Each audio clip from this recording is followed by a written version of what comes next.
خاگی क्या कह रहे या अखी नखनु नतदवर جوعا وانت تصلني المشروبات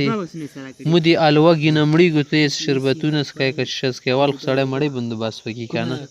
نحن نتدور جوعا یا نتصور آیا شي کنه مو الوگی کی اختایو یا اخي نحن نتدور جوعا وانت تصلني المشروبات یا اخي بطوننا تقرقر پیٹ میں چوہے دوڑ رہے وانت فی المشروبات تفکر اطعمنا اولا پہلے کھانا کھلاؤ سکله خېټه خالی شي او دا جوب خالی شي کنه بیا د افغان دغه څه دي د اردوان وایي کنه اردوان چې بیا چې شا کو دا لفظ شي پیچ میں چوہے دوڑ رہے اور جوب میں چوہے دوڑ رہے کنه یی کنه نو اختیار خور کی میګ منډي نه وਹੀ کنه په بطن تو قر کې روز د شتل شي وسړیلو کنه س الفارتو منډي تسل شي تسعى في بطني دی ولا اردو ترجمه را وای تړي د ترجمه بنړې به غلطي کی خبره صحیح ده د دې کې تخپل بتوین تو قرقر ویل شي صحیح ده البطن يقرقر دسي لا تكلف نفسك خود کو تکلیف ما ډالیږي جی فقد اکلنا حتى شبینا سیر ہو کر ہم نے کہا وشربنا حتى ارتوینا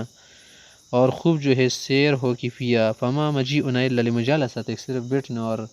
پوچھ گچھ کے لیے آئے ہیں ادھر آئے ہیں فقد اکلنا مونږ خوړلې ده کنه تر دې چې ماړه شوي وشربنا حتى ارتوینا پڑھنا شوی پڑھنے کی دلی تل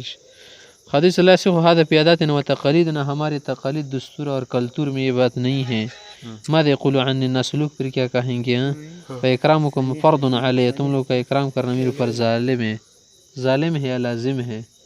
لازم ہے نا ظالم ہے تو آگے کر دیا زی کو آپ نے لما لم تزورنا منذ مدت طویلا کیوں بہت دیر سے تم ہماری ملاقات نہیں کرتے ایسا یکون المانی خیرا ہو سکتا ہے کہ یہ معنی کوئی اچھی بات ہوئی یعنی معنی اب سب مصیبت دل نہیں خیر ولا شکی وقاعدہ شسابہ کو کی باختاوی ہیں لما لم تزورنا منذ مدة طويلة عسى يكون المانع خيرا رکاوٹ بخش آئی ان شاء اللہ لکه رسینا سبقو کی اختائی دا سینه سغام کی اختائی والله يا اخي مشاغل الدنيا وما ان فرغت قليلا حتى قصدت بزيارة مشاغل الدنيا كثيرة صحيح دنیا کی مشاغل بہت ہے اور تھوڑی سی تو فراغت ہوئی کہ آپ کی زیارت کے لیے آیا اور ارادہ کیا یا اخی ما لک تبخلوا علینا بزیارت ہمارے پاس آنے میں بہت بخل کرتے حضورنا ولو احیانا کبھی تو آنے میں کیا کرے چستی دکھائے یار یا اخی زورنا ولو خطا غلطی سے اگر ہو سکے تو ملنا ہمارے ساتھ